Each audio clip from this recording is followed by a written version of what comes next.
This is the European edition of Breaking Banks, the world's #1 fintech podcast and radio show. We bring you the European unicorns, startups, founders, regulators, and leaders innovating the rapidly evolving fintech scene today. A truly localized podcast with both English and local language content, with some of the world's most well-known hosts and influencers in the fintech sector globally. Join us every week as we explore what makes the European Union a phenomenal proving ground for many of the fastest growing fintech plays in the world today. Okay, let's roll.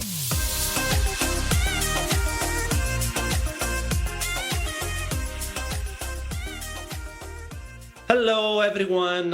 Welcome to Breaking Banks Europe. My name is Matteo Rizzi. I'm the executive producer of the show. I am here today co-hosting this Breaking Impact episode together with Nina. Nina, welcome to the show. Hello, great to be back. So this is an informal format, okay? Which is, as you can guess, one of which I love the most because it doesn't require any preparation. Nektarios, don't laugh. I know what you're thinking. It's not just about working less. It's really about preserving this informality of the dialogue. And the theme of today is equal opportunity, impact, resilience.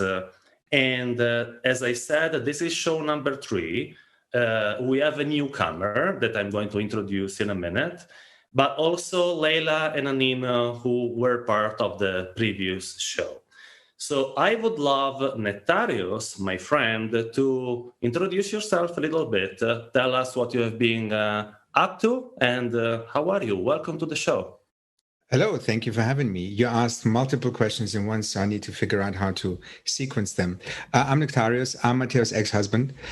We used to be married for a few years when we were both at InnoTribe, and people genuinely thought we were because I used to finish his sentences and translate what he was saying. I'm fine. I've had COVID before Christmas, but I'm feeling okay. It bothers me that my sense of taste is still not fully back. And for somebody who loves to eat, it's really annoying. But other than that, I'm absolutely fine. We haven't spoken in a while. I used to be a fintech person, a name, an influencer, on all the lists. Disappeared out of that world at the end of 2018. Spent some time searching what to do with my life when I grow up. Sorry, Nektarios, I wanna say that there is the 2021 fintech list that just came up today. You and I are one after the other, so we're still on a list. Yeah. These people need to do their research. Yeah. And of course, the number 1 is Tim Cook, which I think is completely overrated, right? Okay. Good. Never mind. Let's not go there. Anyway, you asked what I've been up to. For the last 12 months, I co-founded 2 businesses. One is called The Future Farm, which is a platform that is looking to raise awareness about mental, emotional, physical, psychological health for entrepreneurs specifically. And the long-term vision is to change the paradigm, to ultimately look at entrepreneurship differently and get people to own up who have been part of creating all these mental and emotional challenges in the entrepreneurial world. And the other business is a venture builder that is building challenger banks, digital banks for niche communities. And that comes from a very different place. It's inclusion-driven, it's equal opportunities-driven, and we're not looking to replicate an existing business model like the monsters of this world are doing, but we're looking to give people what they need, because at the moment they don't necessarily have access to that. And as a gay person myself, the first bank of the rank that we built was a bank called Daylight, which is the first LGBT bank in the US. So that's what I've been up to for the last 12 months. Next one is Leyla. Leyla is not a newcomer.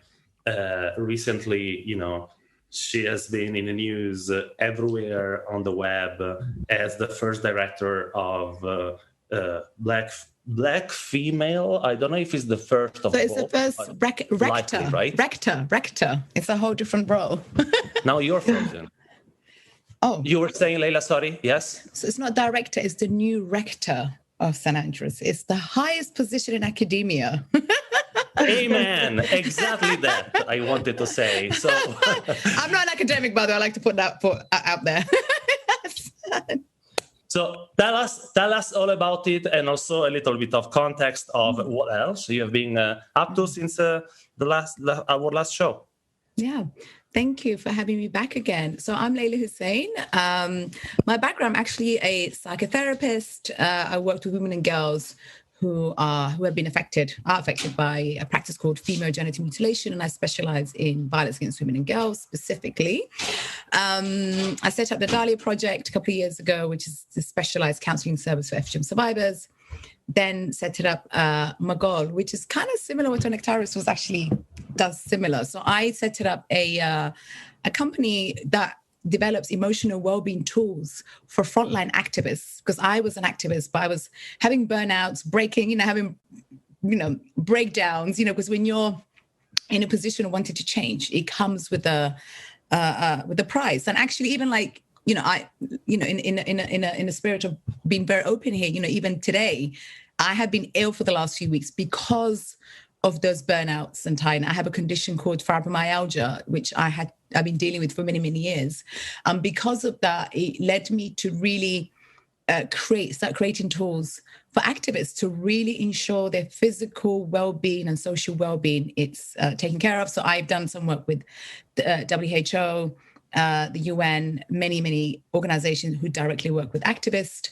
I'm currently the Global Advocacy Director and Deputy Lead for the Africa-led movement on ending FGM in 5 African countries. And this is a program funded by the UK government.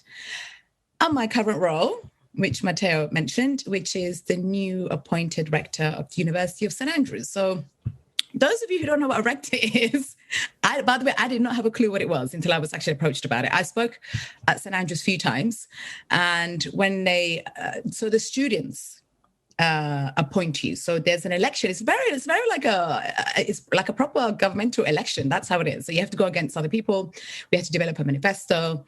But what was really important about for me, what was really poignant about my position, it was the timing that it happened. It was just as Black Lives Matter was happening during the summer holidays. St. Andrews is a very white privileged bubble. I cannot tell you how white it is.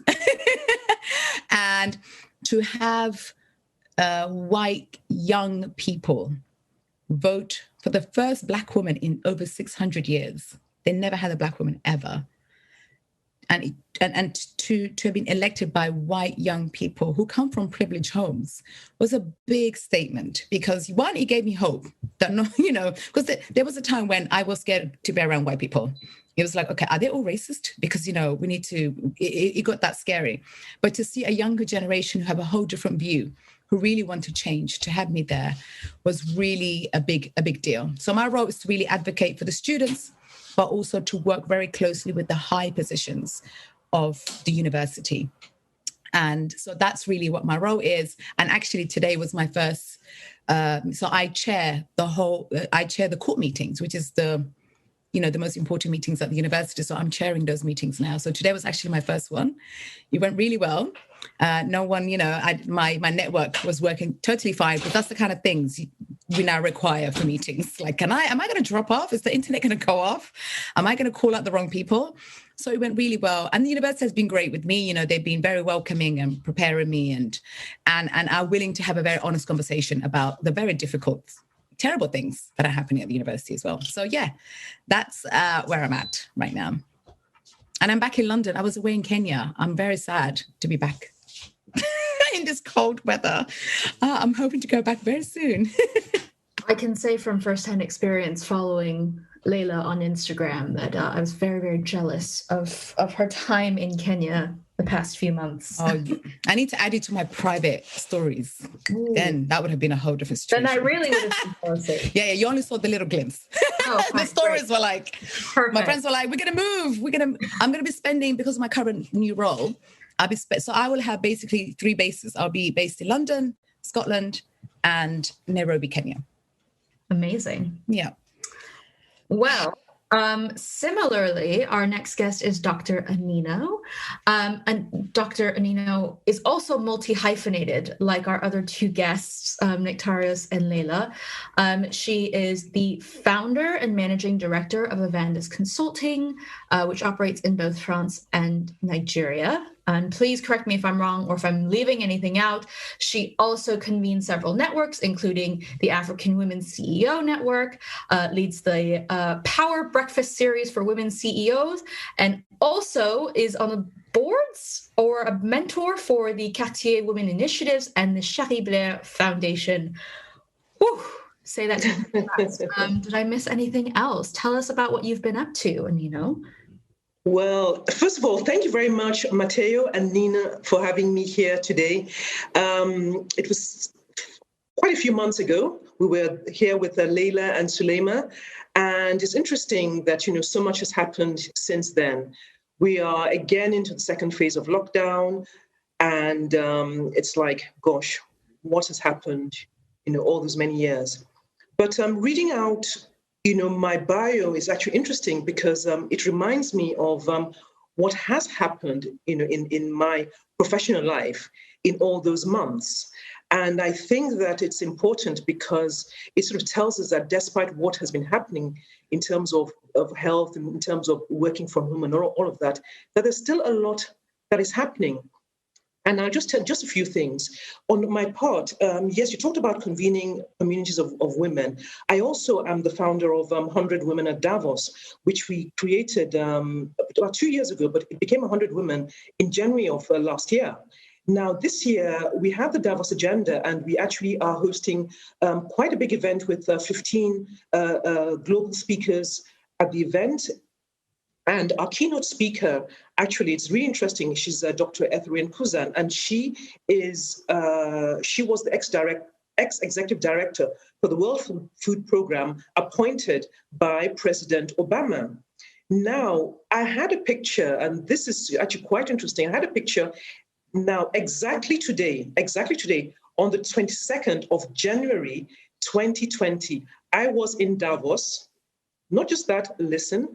I was having a meeting, and I was sitting in a sort of there was an overhang, and there was sort of cathedral ceiling, and there was a blur of activity. And myself and my partner, we turned around, and we literally saw President Donald Trump walk down the stairs. So I have this series of pictures, right, and videos that I took of him from the top. Now, what a difference a year makes. Exactly a year, we have the first Black or South Asian female vice president of the United States of America. Now, these are amazing, amazing things, right? And all about leadership, I think is really very important. So a lot of my work in leadership has accelerated in this time. I now sit on the board, starting in January, of the Nottingham Trent University. I'm on the board of directors. I'm also on the board of directors of 21st, which is headed or founded by Aviva Wittenberg-Cox, who you might know because she wrote the article about women's leadership in terms of COVID and how female heads of state did comparatively better at the earlier part. Now, that article on Forbes, as of 3 months ago, had been read 8 million times, right? So I'm delighted to be a member of her global advisory board. So a lot has been happening in the time, since July. We had the lovely conversation with Leyla and Sulema. And I'll stop there because I know that we'll have lots of other things to talk about. So back into and of course, feel free to become a host, any of you, and start asking questions to everyone else. But I wanted to go back into Nektarios. I want to say fintech vertical, okay? And I know it's not one of your favorite topics, but it is true that it goes around building financial services shaped for people who need it the most in a way they need it, okay? Why don't you tell us a little bit more about how? Because I know some of the common friends that build this venture with you. Tell us a little bit about the genesis of the project. What are the main challenges? Because, an LGBT bank is not exactly, it is not exactly common ground. You must have you must raise more than an eyebrow when you explain the project. See, I can't do the cool eyebrow raising thing.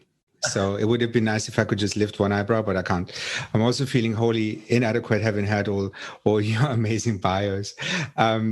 So, I mean, we all know, so I spent nearly 20 years in financial services. So I had a bit of an idea what's happening there. And within the tribe and started Bootcamp and Rainmaking, a fair idea about innovation in financial services. I never cared much for digital banks. For me, people would ask, so is this the evolution? Is this the future? You go, who cares? We'll see, right? But then when I left and I was trying to find kind of meaning, and that's the only way to put it, where I can use my assets that I've built up over 25 years and see if it makes sense to do something impactful. We started talking about the fact that there's, despite all these new technologies, new business model, the evolution of kind of banking, there's still marginalized communities in all sorts of different flavors that do not get the financial services they need because the banks just don't care, because they're not lucrative enough, they're not big enough as a community, they don't have the promise of a lot of money.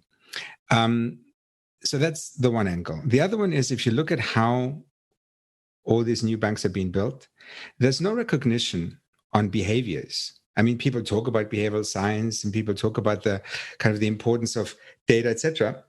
But even most of the new digital banks don't actually really do that. They don't use the data to understand the specific needs of a community. Now, you take all this together and you kind of figure out maybe there is a way to use existing infrastructures, like use existing banks for the license, existing core banking providers for the plumbing, but you then try and find a way to capture the specific needs of a community, translate them into a product offering. It's a question of marketing. It's maybe a question of just repackaging. It may be a question of new products, and I'll elaborate on that. And try and make it cheap and fast to build. So this was the premise of the venture builder. Now, on the LGBT side, it's kind of funny because when you grow up as a gay person, you experience it, you know it. You don't even have to explain it. The moment you tell it to a non-LGBT person, they go, how come equality has come so far? Why is there a problem? And you need the data. Now, it gets particularly amusing because, and now it's going to go more into the details. So we started this on certain assumptions. Like everybody who starts a business, you make your assumptions and you go validate them. And we thought, okay, it's all about affinity. It's about having, I don't know, we give some back to LGBT charities. We kind of support LGBT businesses, and we started talking to our target audience, which is sort of the younger end of LGBT millennials. We realized that, bearing in mind that I'm 54, so we're talking about the 25-year-olds who didn't have the same battles to fight that I did. So for them, it's not about that. It's not about affinity. It's about, I want a bank who's by my side at all the big life decisions in my life. And for a 25-year-old LGBT person, that is getting married, buying a house, having children, end of life planning. Right? For me in 25, none of these things were an option. And literally none of them. Getting married? No. Buying a house? Okay. Yeah. But then maybe not with my partner because we couldn't get a joint mortgage. Having children? Forget it. And end of life planning, I grew up when the AIDS epidemic just hit. You really didn't think this far. Right? So suddenly you have a proposition that you actually need to define, and you need to figure out how to do this. And it was really interesting insights in all of this. Things like, I want to have a frictionless experience when I choose my pronouns for the T in the LGBT, right? I don't have to explain why I'm a them or a she or a he or whatever I've chosen to be called. Changing your name on your cards in your account because you've been through a gender reassignment process, right? All these things do not exist, are not supported by any bank at the moment. It's a nightmare, even in the most advanced economies, inverted commas. Another interesting thing is when you go and you want a product with your partner as a same-sex couple, usually, unless you are married, you're being treated differently if you are a man in his 50s who's been with his partner for 30 years and you're not married, your credit score looks different, and all these things.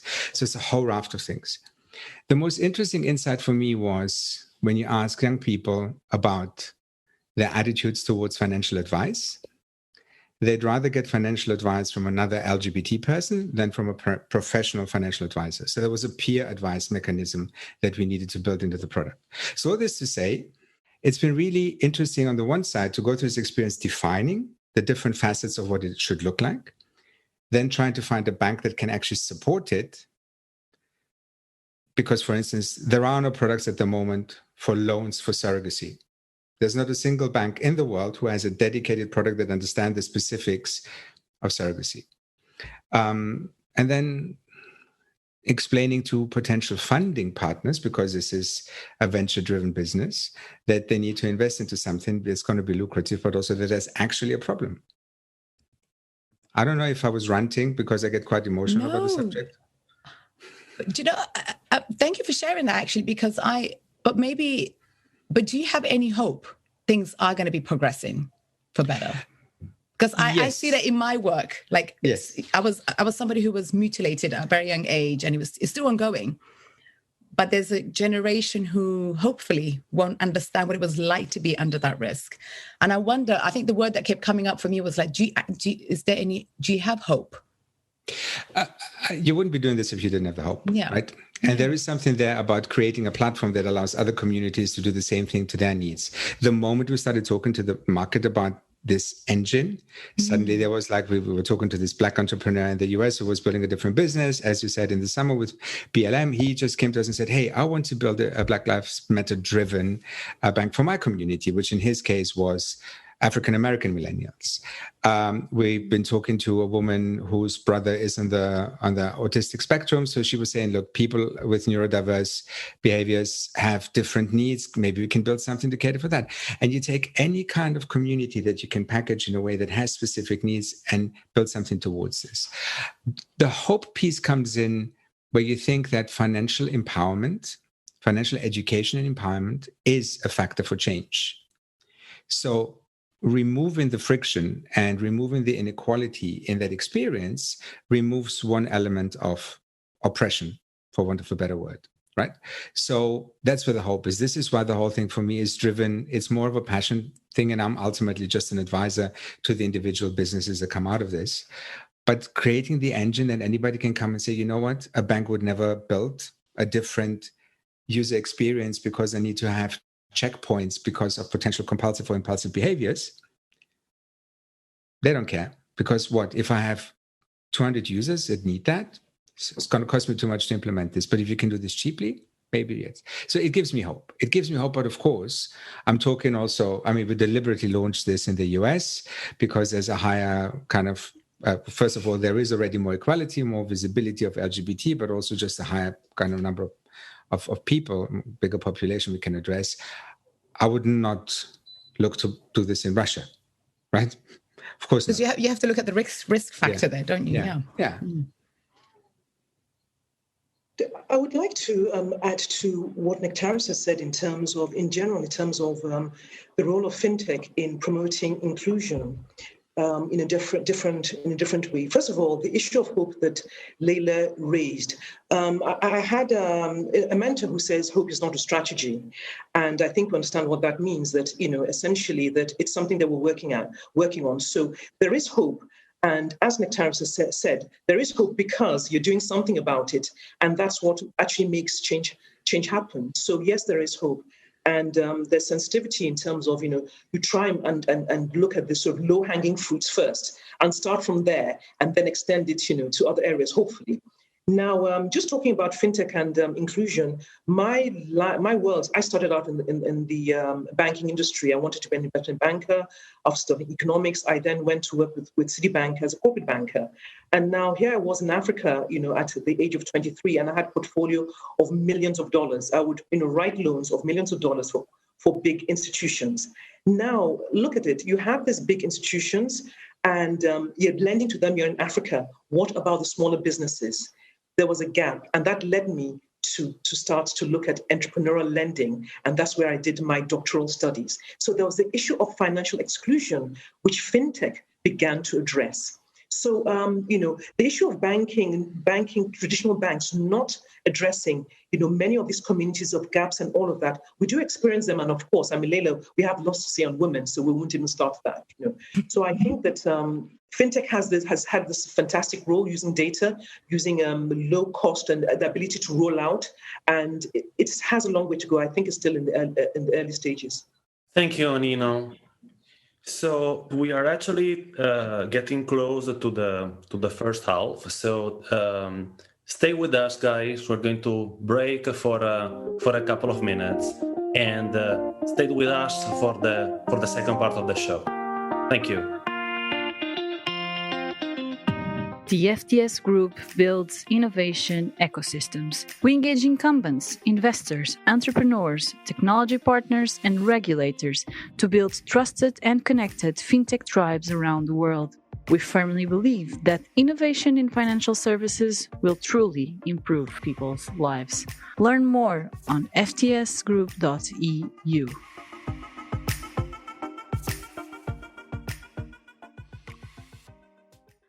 Welcome back from our break. I feel a bit ridiculous right now. The listeners can't see, but I've got a massive water bottle.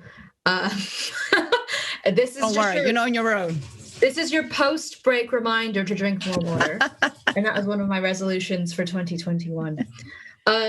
One thing that we discussed, Matteo and I think separately, this has come up a lot already in the previous part of the episode, is this theme of resilience. And I don't know about you, dear listener, but you may feel the same depending on where you are in the world.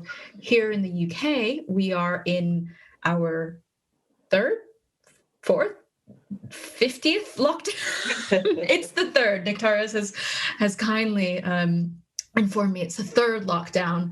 And regardless of where you are, it's still pretty locked down. And I think a lot of people at the beginning of last year had this idea that everything's going to be great in a year's time. Then the vaccine news came out and we thought, great, we're all going to be partying again by summer. We're going to see each other again.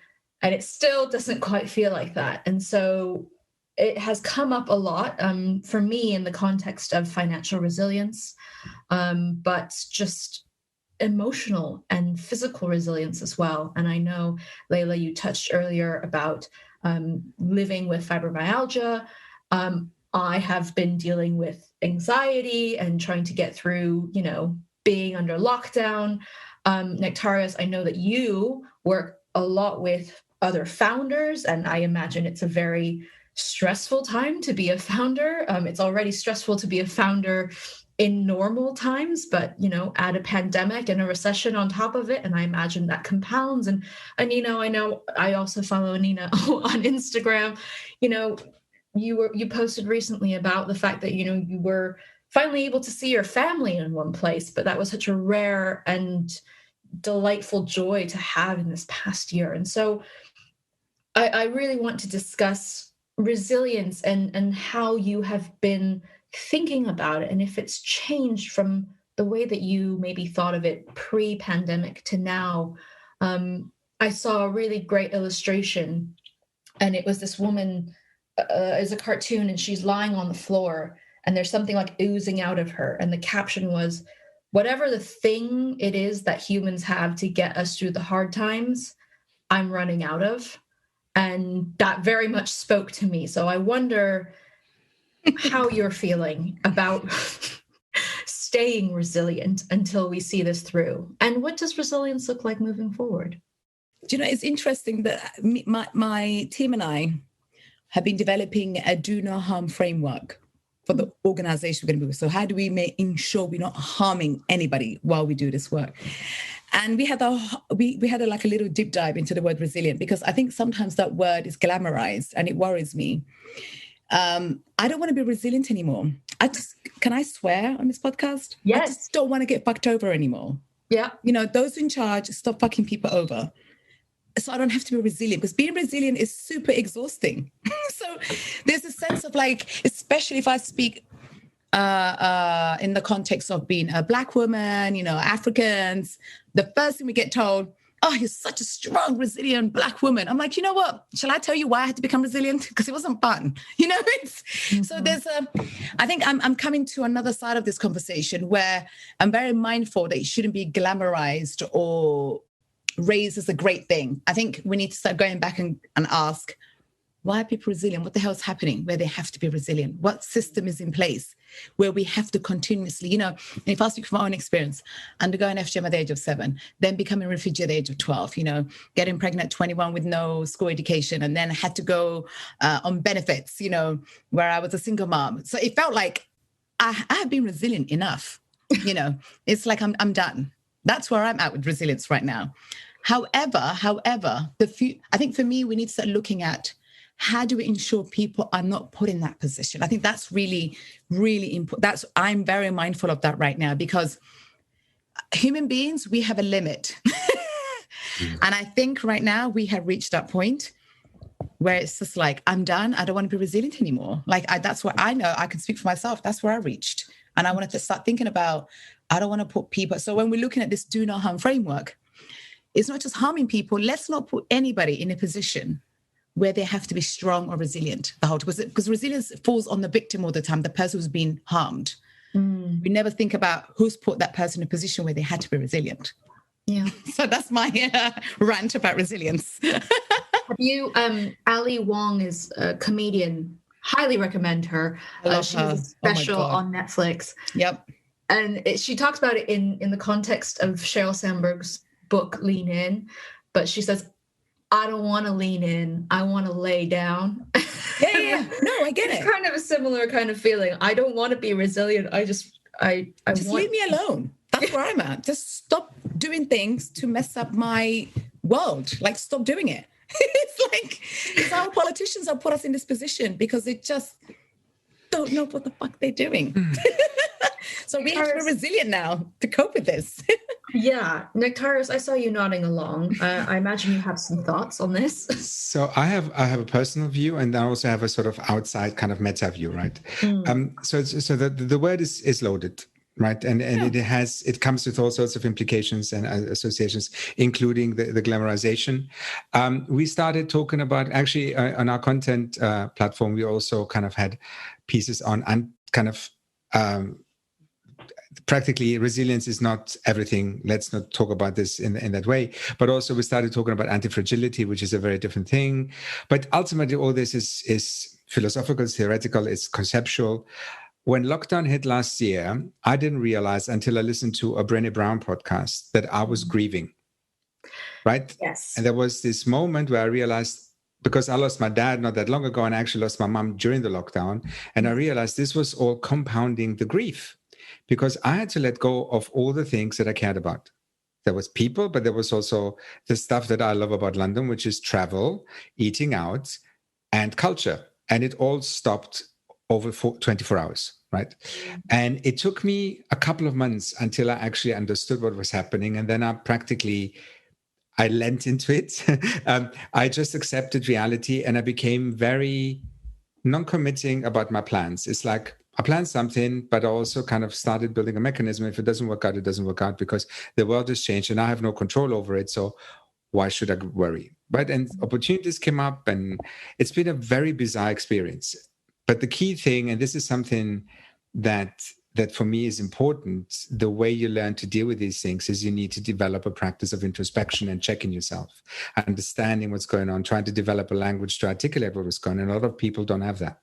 So for me, and working with a lot of founders who are coming into this entrepreneurial life with this, again, glamorized image of business, but building tech businesses that comes from Silicon Valley, it's not there. You kind of need to educate people, and you need to kind of start at the beginning and get people to understand that if you don't have that element of self-reflection and awareness, it's really difficult to develop mechanisms to even protect yourself or find an outlet, etc.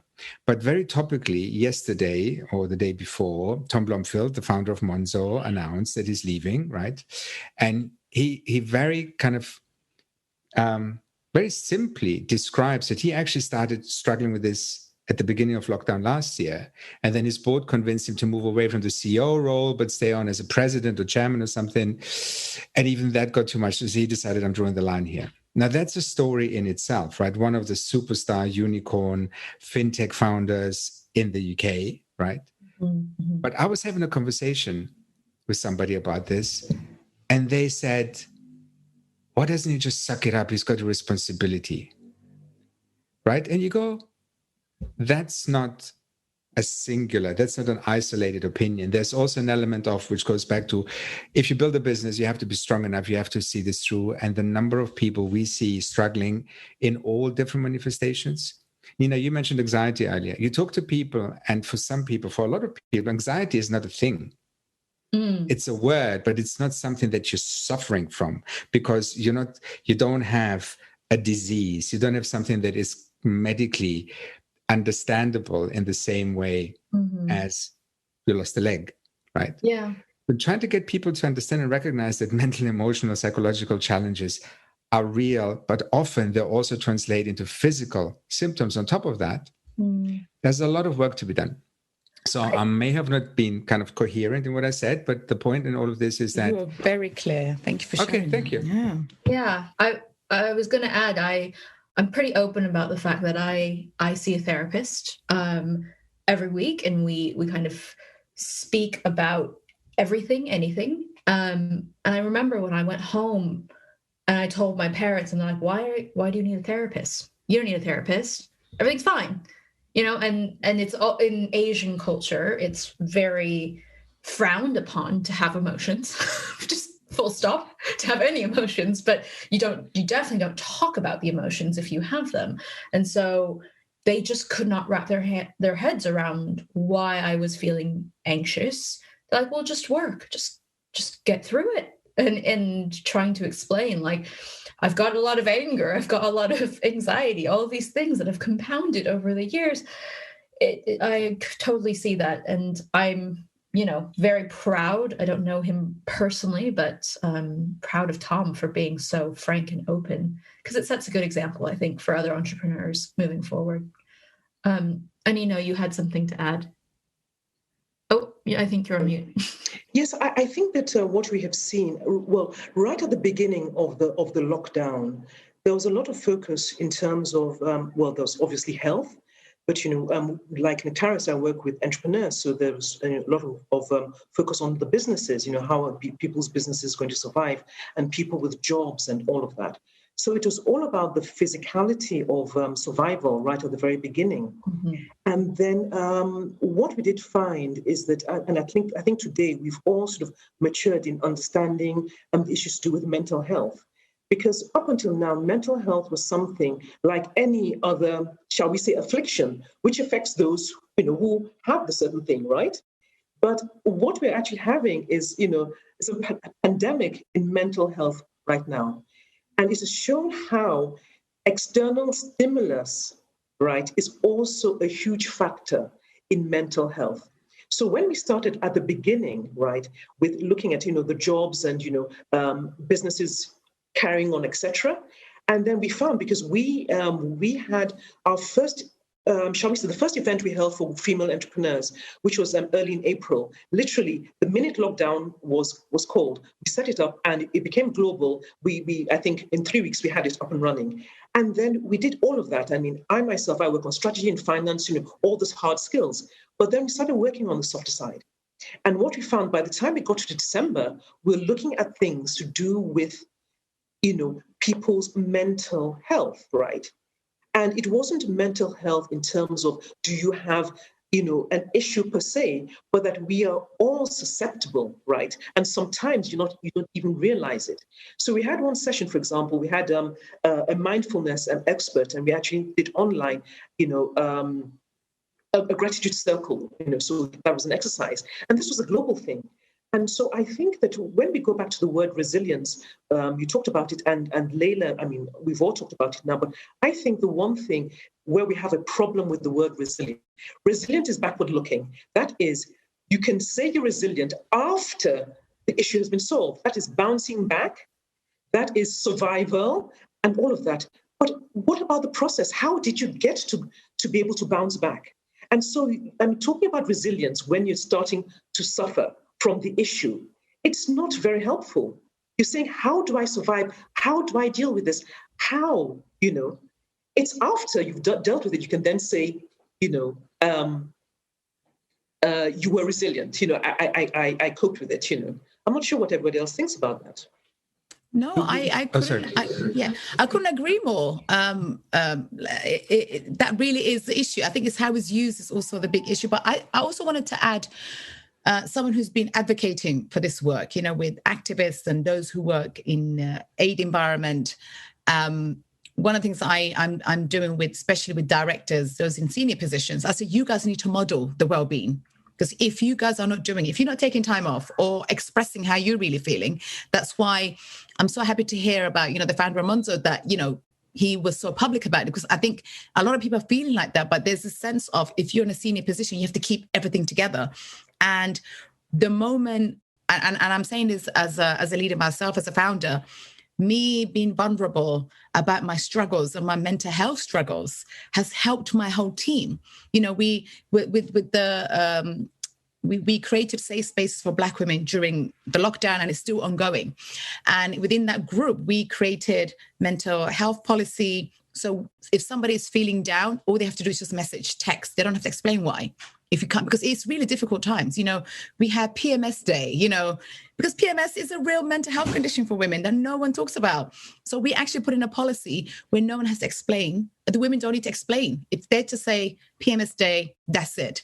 But what that's done, it lifted the shame and guilt. And actually what I've noticed by putting that in place, because they've seen me do it, it's the depression episode doesn't last too long, because usually what keeps somebody in a dark space is not necessarily what they're stressed about. It's the shame and guilt of being away or feeling ill is what keeps them. So that's what keeps the episode going for us. If you lift the shame and guilt out of this, you'll find somebody who might have needed like 2 weeks to be off. They might just need 3 days to be off. And it's just lifting that guilt and shame. So that really has worked in that approach. Excellent point, Leyla. So what Anino was describing, and sort of maybe it's combining some of the things we've talked about, is we wanted to get people to talk about their struggles publicly. So we started a podcast. I mean, everybody has a podcast. We think our podcast, Naked by the Future Farm, is a very cool podcast. So what we do is we invite founders happy to talk about their journey. And we want them to get to their vulnerable place where they describe the signals that they may have ignored at the beginning, how they manifested itself, how they found the language to describe what was going on. But then also when they felt they hit rock bottom, how they got out of it. So the how they got out of it is the piece that you're also sort of kind of referring to, Anino. But also for us, it's very important that some of them say, you know what? And that's where I realized entrepreneurship wasn't for me. So it's also for people to say, you know what, it's okay that there are other things in my life, that giving themselves license to go, you know what, I had this image of being a founder, but now I have a job in corporate. And you know what, I bought a house and I'm happy. And maybe I'll do it again, but maybe not, right? But there's also these pressures that we're all surrounded by that are artificial or assumed, or whichever way they come to us, right? That also lead to things like the guilt and the shame that is then about responsibility performing. The very first woman that we had on the podcast, an inspirational woman from South Africa called Monique, she was talking how she was scared to talk to her team about this. And then she was going through a coaching/counseling exercise, and the coach encouraged her to open up. And she was describing what you said, Leyla. It's like the moment you talk about these things to your team, the team actually responds, and suddenly you have a better business. It's such a wonderful subject in terms of the different avenues it can go, that I don't want to hijack the conversation with.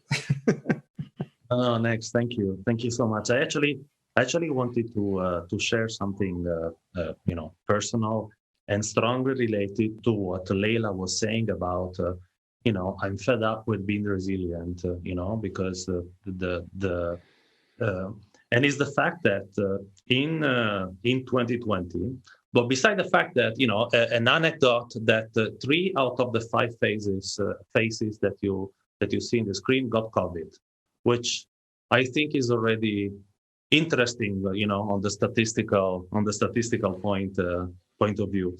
And so back to the story I wanted to share. In 2020, most of the businesses I'm involved in, whether it is, the real estate, the consulting, the events, they were, pretty much value, right? And as an entrepreneur with not like the VC funding or like the shoulders big enough to say, you know what, that's okay. Here's another 10 million to survive the next 24 months. We were really, I was really talking to my partner, and we were saying, let's go, let's preserve the team first. So let's make sure that everyone gets, this is, even if it's not like only 7 to 10 people, more or less, it's not a huge thing, but still, it doesn't matter if it's 7 or 7,000. It's the responsibility of another human being on your shoulders, right? But there were a point where I almost wanted that everything went belly up. I almost wanted it. Because I said, you know what, on the personal level, if everything goes belly up, I'm finally alone with myself. I can decide for myself what's important. How do I want my professional life to redirect itself? And not always having this legacy associated to the guilt of being selfish, because you have a company or several companies to survive. So I wonder whether I was, whether it only happened to me, and maybe Nektarios, you in your scouting for your future farm, guest, you might have heard more stories about it. But it would be really curious what anyone think about it.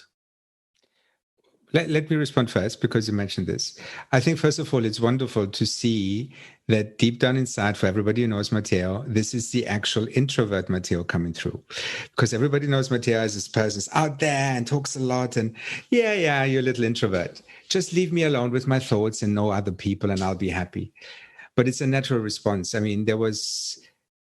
What you're describing is actually very recognizable. And for some people, it goes actually the other direction. And it's like, it's not about if I lose the business tomorrow. It's like if I don't wake up tomorrow. And some people go down that path and go, well, maybe I should make sure that I don't wake up tomorrow. So this thought has multiple manifestations, but it's that burden that people carry with them. And at some point feel like if I didn't have it, life would be better. And some people manage successfully to wiggle themselves out of it, or sell the business, walk away from the business, step down as a CEO to assume a different role. And some people actually seriously consider or have suicidal ideation. So there's a variety of different avenues. And it's important because we're not allowed, we don't have permission to think that. That's the thing in all of this. Nobody's given us permission to say, you know what, it's hard and it would be easier if I didn't have any of this. Ladies, say something. Yes, okay, I will. I had an interesting, shall I say, experience, which was almost the opposite.